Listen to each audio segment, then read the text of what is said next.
Hello and welcome to the Binge Thinker episode 44, live from Amsterdam. My name is Jamil Raymond. It's an absolute pleasure to have you here as always. Coming at you live from Vondel Park in Amsterdam, a large, beautiful park in the middle of Amsterdam city.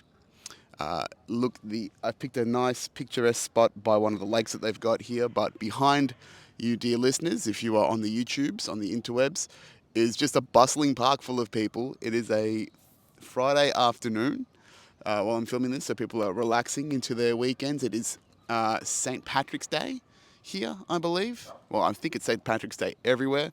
So I've seen a few people in the green, but yeah, I'm just sort of putting myself out there in the middle of this fucking public park, just doing my thing, talking a bit of shit to the good people on the other side of this. And yeah, two words: tax write-off. Thank you very much. That's how you make sure that all the money you spend is tax deductible on content creation as a solopreneur. So, thought about this a lot. Smart business. On today's episode, I am talking to you about the usual stuff. This is the journey, a little bit of systems, and a bit of a reflection of the last time I was actually here in Amsterdam. It's funny to come back here. What is it? It was 2016 I came here last. Was the first time I came here. So what's that? 6, 7 years ago? Yeah. Nothing much has changed. I have definitely changed, and it's we'll have a bit of a chat about what's going on. And without further ado, off we go. So what's been happening in my life in the last week? So I've been in Amsterdam almost a week now. I left last Saturday night, 26-hour commute. Oy, didn't feel that bad though. What did I do?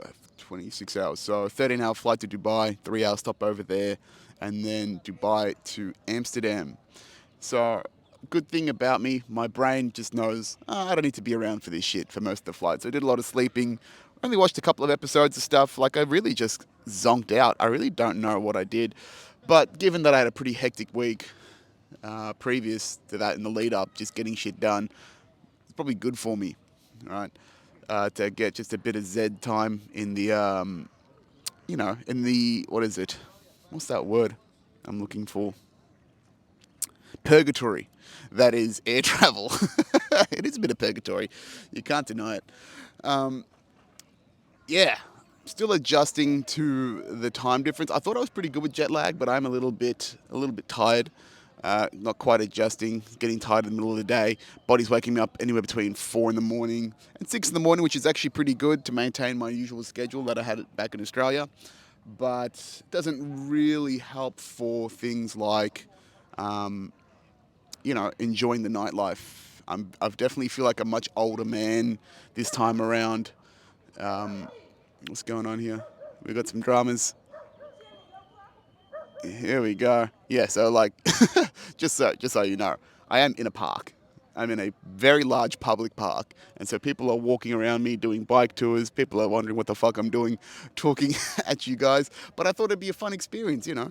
I've thought about this for a while about just doing podcasts and doing recordings from strange places, because it's a way to challenge yourself and put you in an interesting situation. So, yeah, I thought, why the fuck not? I mean, it's so funny to see other people just wander and enjoy their lives in different ways and see how they discover something. Like this, I can see a lady right now, a young lady, who's taking a photo of a crow. So I presume she does not have crows where she's from. And that seems to be quite interesting for her. Oh, and you go, oh, good for them. It is what it is. I've seen some fantastic birds here as well as some natural life. Fuck, I really thought I was going to be slicker with that one, but what the fuck do you do? Anyway, yeah, tangent, as we do. That's what I'm here for, to go into some serious tangents with the pod. No, sorry, getting my body into shape and keeping in line. You know, smoking weed every night I've been here. Actually, I took a night off yesterday. It hits a little bit harder because I'm not taking my little regular doses of my medical stuff. So having joints here, I've made sure to go extra light on the joints and the potency, because I don't need to get fucked up anymore. Like, you know, I'm a little bit older now. Yeah, you get tempted to be, you know, the high life and, you know, go buck wild here in Amsterdam. But yeah, man, I've done my partying. I came here last time and got real fucked up for all the wrong reasons too. And I'm here for like 2 weeks, so it's a marathon. It's not like this week we just fucking go hard every night and just hate yourself at the end of the week. Like that's for your early 20s. I'm more mature now. I'm wearing long sleeves. I don't know why that's mature, but I don't know. I do feel a little, I feel older.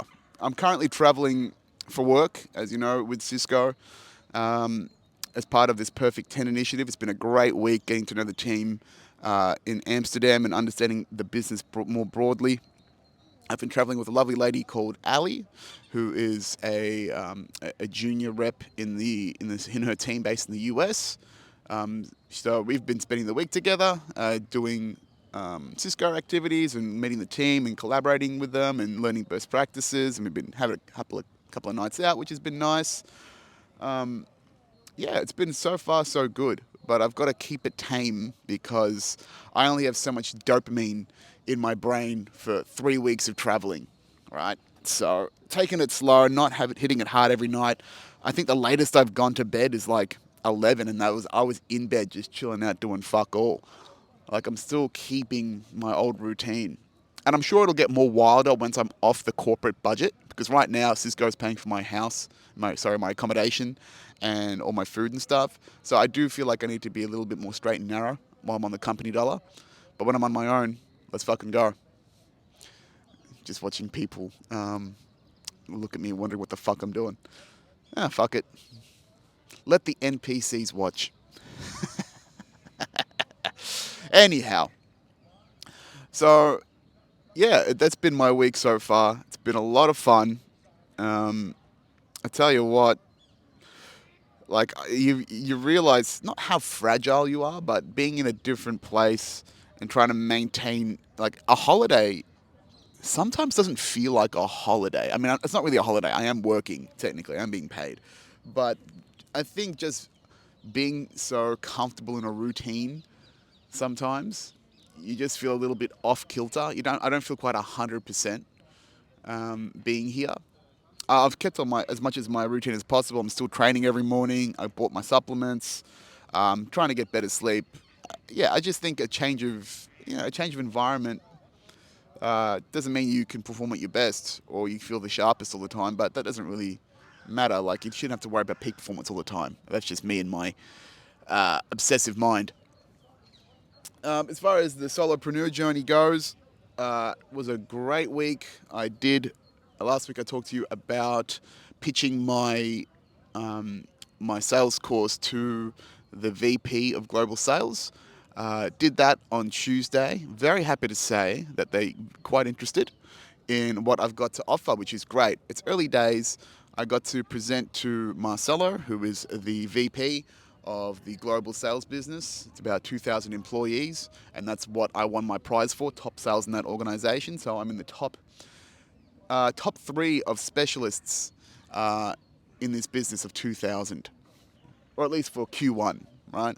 But by the end of the year, I will be regarded in the top 12 of my role globally out of 2,000. That's pretty fucking good. It's not, just another notch on the bedpost of sales for me. Although I could use some more notches on bedposts in other areas. So yeah, I got the picture to Marcelo and this guy called Evan, who is the head of talent development. Some guy that Marcelo approached from his previous role at SAP, and yeah, they were interested, and that's all I really needed. I'm not trying to sell the course, hard sell them on the day. I just got to show them what I'm working on, right? Because this process is long. Sales cycles can be long, protracted, particularly in organizations, a lot of stakeholders involved. So all I needed them is to be interested and expand the conversation, right? And that's what I got, and I'm very happy about it. I'm ecstatic.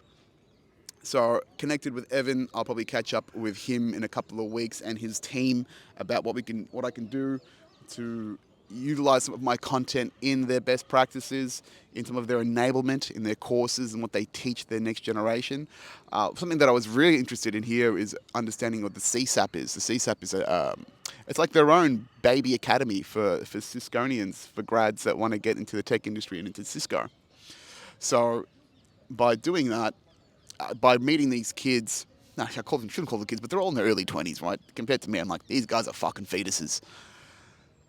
By doing that, I, you know, I get to understand their challenges and pain points, and I still see there's a significant gap in what they're taught by the CSAP program and what the realities of what sales is, tech sales is, and what my course provides. So I definitely see there's a significant gap.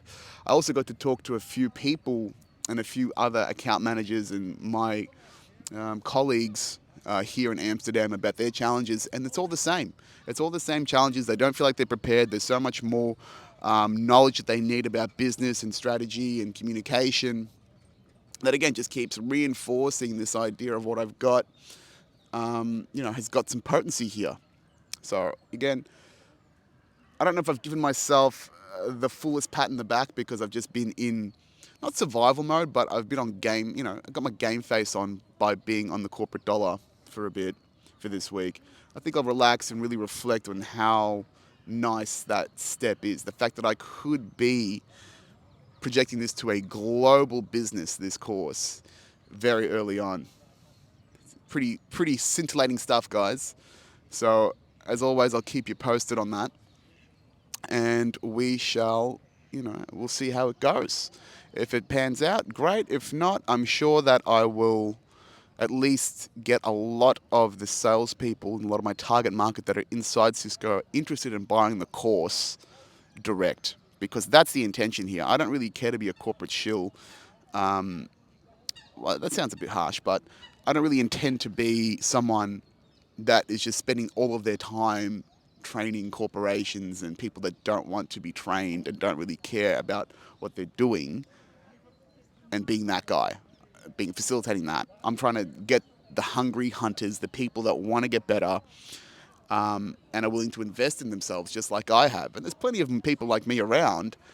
I'm just gonna find them, and they're gonna find me through this process of putting myself out there and building this journey out. So exciting stuff, folks. Exciting stuff. Give me one sec. Hey. Nice. All right.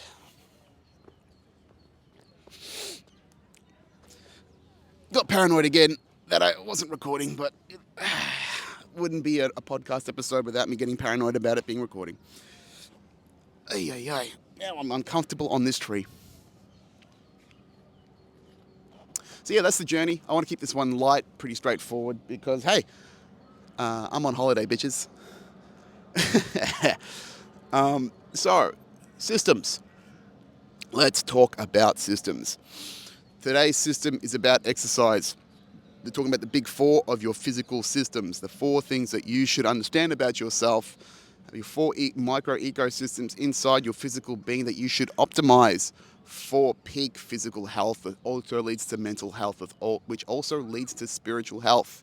Right? You are a three-dimensional being that operates on three planes, and you need to understand what that comprises of so you can orchestrate them and tweak them and iterate them to your peak performance, to your best self, to your higher self. Right? I'll be drilling that into you until I'm dead, probably.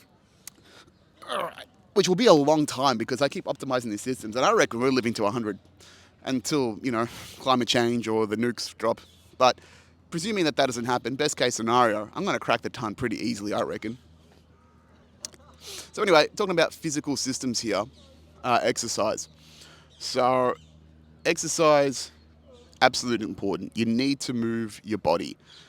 Now, you can't sit here and just be sedentary. We're not meant to do that. We didn't have the luxury of sitting around and doing fuck all for 40,000 plus years of being Homo sapiens, right? Now, I was someone when I was a child that was very inactive as a kid. Overweight, didn't have people to play with. My parents got me into video games and tech early on. So I wasn't a very physical kid growing up, and I had to force myself into exercising and getting used to the habit of it in my late teens, around when I was like 18. So I did martial arts when I was like 15. I did play cricket and football, but I was fucking dog shit at them. And I was not getting any exercise being out there. I'll tell you that. I was still just a little pudgy pudge doing this thing, which is not a lot. Being picked last in the sports teams and I remember when I was playing junior footy, like I would sit in the full forward line. So I was a forward. I was one of the goal scorers, and I did fucking nothing for most games because we got obliterated by about 100 points and scored close to nothing the entire time. I scored one goal two in 2 years of junior football, and I was the second best leading goal kicker in the team. That just tells you how shit the team was, not just me.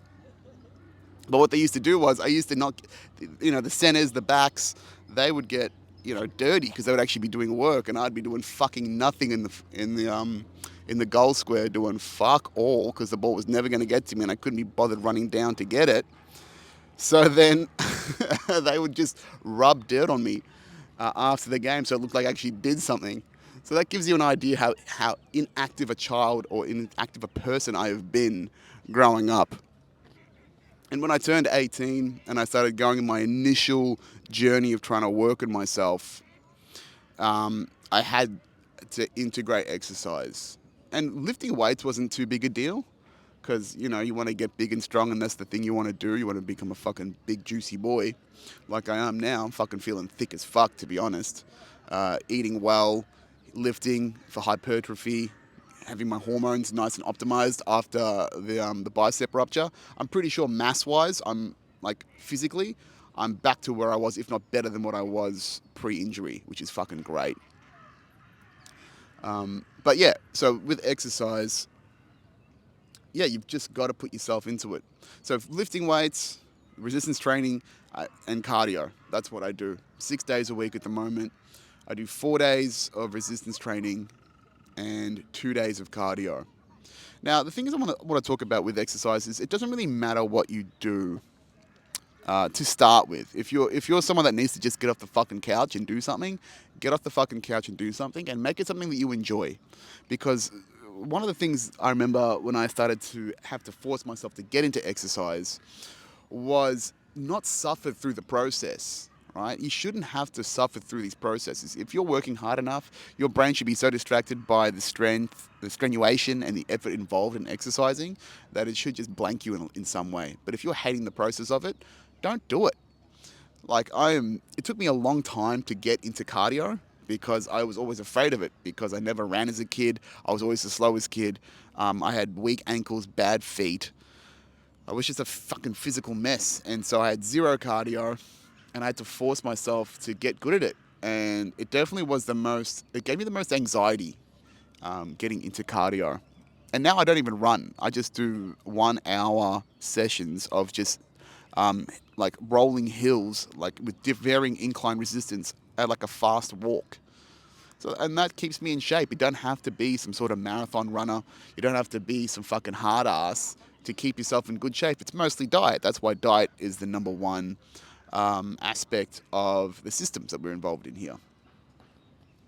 So with exercise, resistance training is definitely best for longevity, to maintain your physical mass, to maintain your hormonal profile, and it's the best way to keep yourself strong for the entirety of your life. Because after a certain point, basically after like 28, your body starts to very slowly degrade, and then you in your 30s to 40s, you are dying. You are literally dying. The atrophy rate increases, your hormones decrease. Naturally, your body is just like, all right, we're starting to wrap this up now. So, exercising for longevity and to keep good posture and good strength, you don't become one of those fucking old fucks with a spine for a question mark down the line. I think she's looking at me. Hello there. How you doing? There you go. Some fans. Um, yeah, boss. I lost my train of thought. Oh, yeah. Not becoming one of those. Yeah, you don't want to atrophy and be one of those crotchety old fucks when you're older. I mean, that's not the main reason why I exercise. Obviously, I exercise to look good and feel strong. But I think just about the mentality of exercise is really just about health. It is a primary requirement for health. You are never going to be healthy just sitting around and doing fuck all with yourself. We are energetic beings. We need to channel energy through ourselves. Calories in, calories out. So if you're not burning that energy, if you're not doing something that you enjoy, then you're going to fucking get fat and you're not going to feel good and you're going to feel sluggish. It's simple. So I don't want to go too much into the details of exercise. A, because again, this is a lighter podcast, and B, there's so many variances about what exercise can be for you. So I'll just talk about what I do.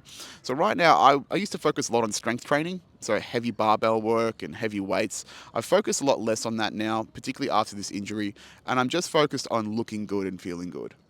And for me, that's about 90 minutes sessions, 3 to 4 days a week of compound movements and bigger movements. So I split my body up into a push day, a pull day, and then two different types of leg days. And the reason why I do that is for efficiency, right? I'm not trying to be a bodybuilder with pumping out, every single rep I can across my biceps and smashing from every angle. I predominantly focus on heavy compound movements like squats, deadlifts. I do that less than I used to now, but when I definitely have trained for heaviness and for strength, it's all about those compounds, baby. Being efficient, learning some complex moves, and just moving your body as much as you can. With exercise, yeah, I've learned to love it. And when it comes to, if you want to get sexy, which is what I'm focusing on now, you want that sexy longevity, which is my focus at the moment. If you just want to look good, you don't really care about how much weight you lift, you want to focus on hypertrophy. So what hypertrophy is it's the activation, it's the maximum activation of muscle tissue, right? So hypertrophy, literally hyper, and trophy is the opposite of atrophy, so expansion. So what this means is your muscles get bigger, and it's the most stimulation to get the muscles big. They're not the strongest, and then they're not the most enduring, so they don't have the most conditioning, but they look the biggest. That's when the muscle aesthetically grows the most. So that's what bodybuilders do. They focus on aesthetics and muscle size and mass. And I'm not that I say that I'm a bodybuilder, but I used to definitely be involved in bodybuilding when I was younger. So I learned a lot about what I know about exercise and fitness through my time working at a gym as a gym instructor with Mick the Meathead, and then getting a personal training certificate, which went absolutely fucking nowhere. It's so funny for me to think that 10 years ago I thought I wanted to be a PT, but I was just fucking fat and schlubby, and I was skinny for a while. I just got schlubby again because of the relationship. Oh, there's a duck right there. How you going, buddy? So with exercise, yeah, move. I would say just move. You should know by now what you like and don't like doing. Of any gender, resistance and weight training is mandatory because you want to build the muscle. It's the most effective way for you to get strong physically, to get strong mentally, to push yourself through the resistance, right? And push boundaries about what you think you can achieve, right? By increasing those weights every week, progressive overload, incremental growth, incremental progress. It's one of the best, most structured ways for you to see progress in your life. And that's what you need early on. If you're coming from absolute zero, and you're someone that struggles to see progress and growth in what they're doing, getting into weights is a really good way to start doing that more effectively, because you'll get the noob gain straight away. So if you've never really weight trained before, the first 6 months is all newbie gains. So your body's like, oh fuck, what is this? We really need to compensate for all this extra stimulation on the muscles in the body by making you grow fast. So enjoy those while you can with some good dieting, some great sleep, and work fucking hard, because those weights will shoot up pretty quickly. And then you'll plateau a little bit, you go work a little bit harder, change the way that you exercise, all that sort of stuff. But yeah, exercise on its own, like, I'm not going to go into the deep complexities of it. I could, but you guys don't give a fuck at this point. It's about the simple stuff. Again, if you need to know all the details, hit me up in the DMs. But yes, have a system for exercise. I do it 6 days a week. I used to do it 5 days. It needs to be daily for me now. That's probably the transformation for me, is the attitude that I have towards exercise. I used to go from a guy that hated it because I was a little chubster to a guy that absolutely needs it to maintain his mental health. The endorphins, the dopamine, the testosterone, it all feels fucking good. Especially when you work out when you don't feel like working out. If you can get over that slump, you get extra. If you can push yourself, you get a little extra mental benefit, a little bit of extra oof, fuck yeah. Because not have you push yourself physically, but you push yourself mentally about what you thought you could achieve. You didn't give up. You took it a step further. You became a fucking sick cunt. You were one step closer to becoming a real sick cunt. So exercise. 5 days a week, I would say. Start half an hour, right? Start with a minimum that you can do. I'd say half an hour of cardio, put some music in, chuck a podcast on, right? Don't overthink the process. Don't overthink the sweating or the effort. Ooh, look at this big fella over here. Ooh, there you go. Don't know if you saw him, but there's a lovely little, big, thick dachshund that just walked past with some thick ass nuts as well. I don't know why I mentioned that, but they stuck out like dog's balls. Get it? All right, that's systems, baby. Exercise. I shouldn't have to tell you that, really, but, let's be complete about the systems process here. All right, final segment is a reflection, a bit about me. Now, what I wanted to talk about this episode is actually about the last time I was here in Amsterdam, because it certainly has been it was an interesting point in my life, being in Amsterdam, and I figured out a lot about myself, and it was definitely a low period in my life actually being here, because I was caught up in a lot of shit mentally and internally that that karmically fucking kicked me in the balls for years to come. So the last time I was here in Amsterdam, I actually was here with my ex, and we came to Amsterdam as part of a big trip that we did around Europe for a month. So we did Amsterdam, Germany. Where else did we fucking go? Switzerland. That was beautiful. A couple of other places as well. But why Amsterdam stood out to me, because I was like, fuck yeah. Why else does everyone love Amsterdam? To get baked and fucking party, right? Weed's legal back then in 2016. That wasn't, it wasn't legal barely anywhere that I had been. So to go from a place that was like, ooh, can we smoke weed, to just being able to smoke weed everywhere, which people can, and I've seen it happen now, it was a big deal. And so, yeah, I definitely wanted to come here and party.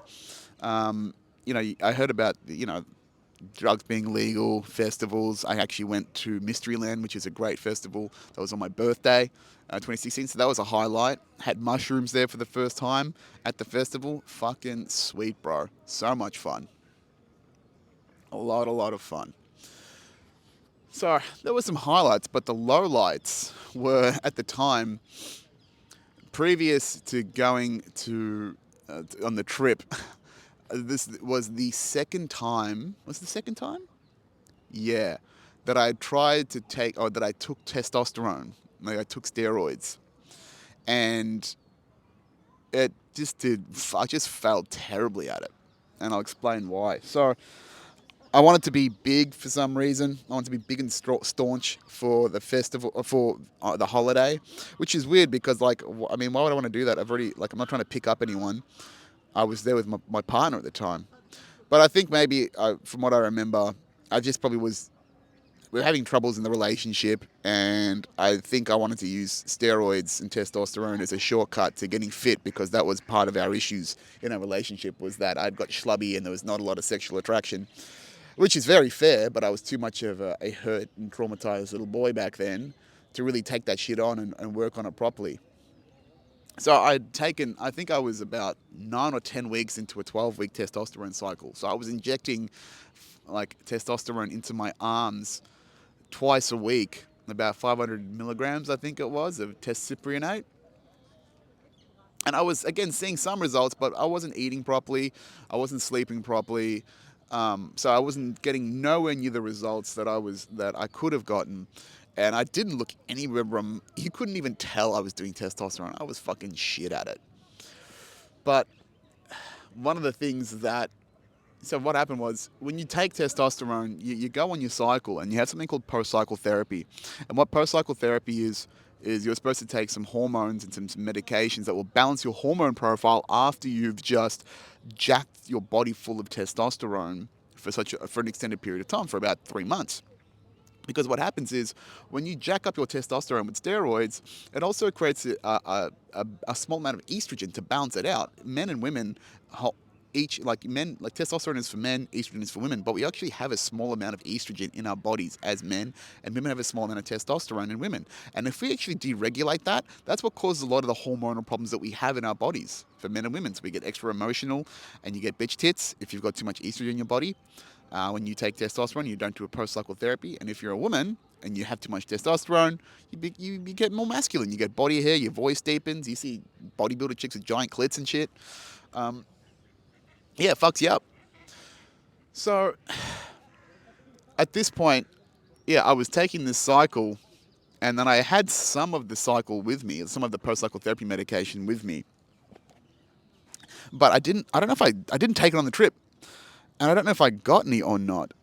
So what had happened is that I'd stopped doing my cycle whilst I was on the trip, and I just let my body go unabated, unsupported. So I just gone from putting all this testosterone in my body where I'm feeling strong and confident and just like assertive because I'm full of test, to then just letting it plummet, just letting it free fall out of my body because I wasn't injecting it anymore. And then to compound it, I had no I had no medication to offset the extra. Buddy, can you shut it? Thank you. I had no medication to balance out all the extra estrogen and other hormones, the counter hormones that were in my body as a result from being on the cycle. So what happened is that during this trip, I got fucking depressed because I just had this testosterone crash. Um, just yeah, just my body, the testosterone just crashed, and I just felt awful mentally. I just felt low. I felt depleted. I felt sad, and that was causing tension in the relationship that was already strained at the time. I was moody and distant, and yeah, my sex drive dropped, and oh yeah, I was just a piece of shit to be around. In case my ex did not know about my cycle, about my testosterone usage, so yeah, I was hiding it from her. And yeah, it just put a lot of strain on the relationship. And we argued a lot on this trip, had some pretty big blow ups. And yeah, like, and that was all from me just being moody and distant and being off cycle from this testosterone.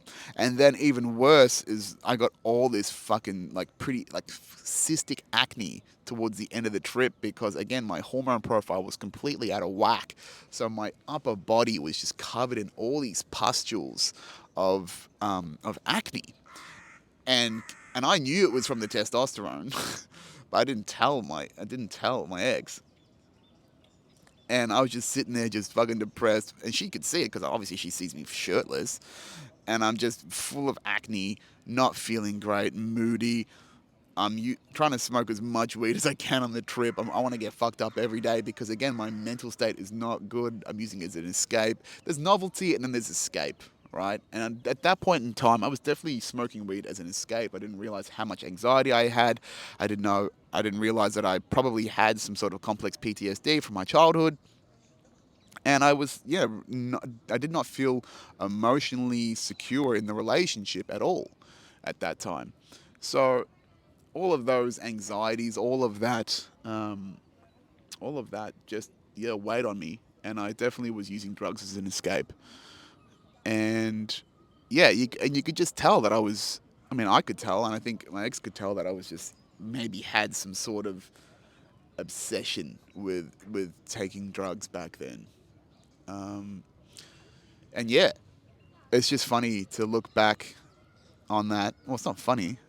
It's a little bit funny. I had some great times. Don't get me wrong. I took mushrooms for the first time, like I said before, and I had a great fucking time. Just an absolute blast at Mysteryland, listening to Diplo, being in this weird psychedelic bubble of not knowing what the fuck was going on. Me and my ex Case had a great time at the festival. Had that nice afterglow from psychedelics. And, you know, it didn't have the messaging and the intuitive force that it does for me when I take psychedelics now. So it was just a great, innocent, fun little trip. And I'm probably going to take mushrooms again this weekend with my mate Dan, who's coming down from London.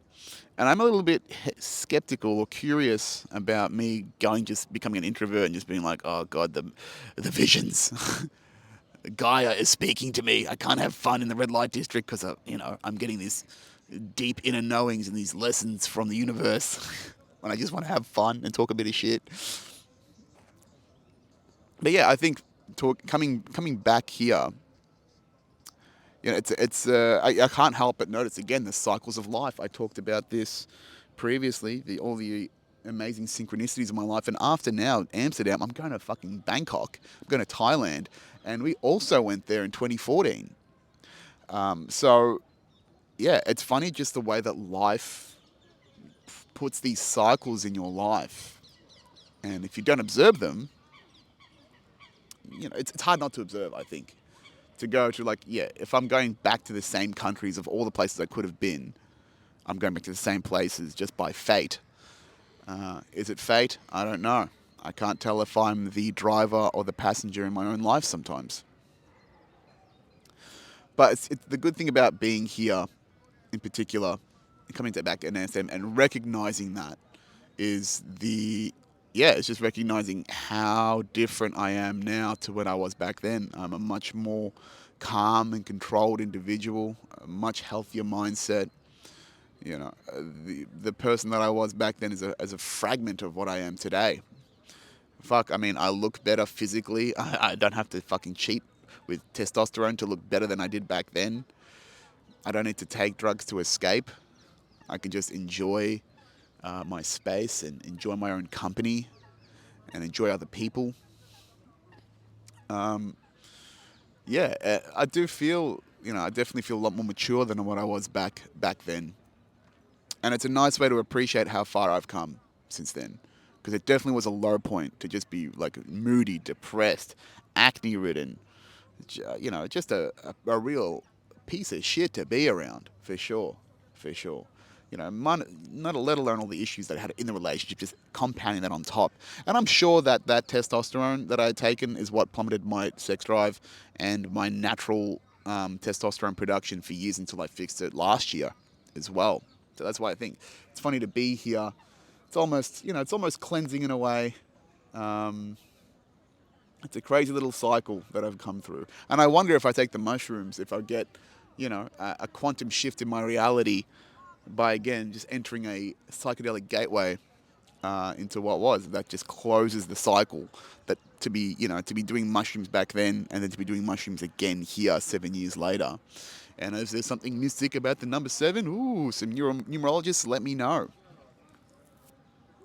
But yeah, it's good to be here again. I do love Amsterdam. I did choose this location as part of this trip because I do love Amsterdam. I really love the architecture.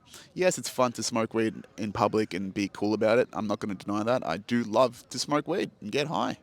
It's part of who I am. It's fun, and I minimize that judgment of myself, even though I am still a daily smoker. There's still a bit of judgment that comes with that. But I sat in the Bulldog, which is one of the original coffee shops here in Amsterdam the other day, and just smoked. And I was just like, you know what, this is fucking great. I'm enjoying life. The architecture here is beautiful. There's canals. It's picturesque. It's fucking cold, but it's a beautiful city with lots to offer. A bit of history, a bit of culture. And yeah, I'll definitely come back again another time. I'm in no rush. But it's definitely one of the nicer places I've been. Yeah, the architecture here is beautiful. Big windows, lots of brick, sort of gothic. All these all the beautiful buildings around the canals. So nice, so nice. But yeah, next week I will still be in Amsterdam, so we'll probably get some more catch-ups about what I'm doing then. And then the week after that, I'll be in Bangkok, so I'll try and shoot a live pod from there. And guys, that's the episode for this week. Just a real casual one. Still got everything done. I'm sure I haven't checked the time on this, but I'm sure it's probably another 45 minutes plus, which is fine. Hopefully you're enjoying it. I got some beautiful feedback this week from a person called Sasha and Divya. Hello there. Hello, if you're listening and watching. You know, getting some feedback about people that are really enjoying what I'm putting out here, and that is so motivating and heartwarming. It definitely helps me push against that resistance that I shouldn't do it or I feel dumb about doing this sort of stuff. And now here I am now, just fucking talking in public in Amsterdam, watching the world go by, having people watch me do my podcast, for, the benefit of you good people. Not to say that I don't fucking love it too. So, again, that's another thing to take away is the amount of freedom that I have to create and how I'm growing in that since where I was 7 years ago as well. Anyway, that's the pod, guys. I'll see you next week. You know where to find me on all the socials at Jamil J. Raymond. Do us a favor, like it. If you haven't subscribe, please get the word out there. I'm posting content every day on TikTok and Instagram now. Help spread the word if this is helping you. Be of service to somebody else the way I am of service to you. Spread the good word. Thank you, binges. I love yous all. I'll see you next week. Bye for now.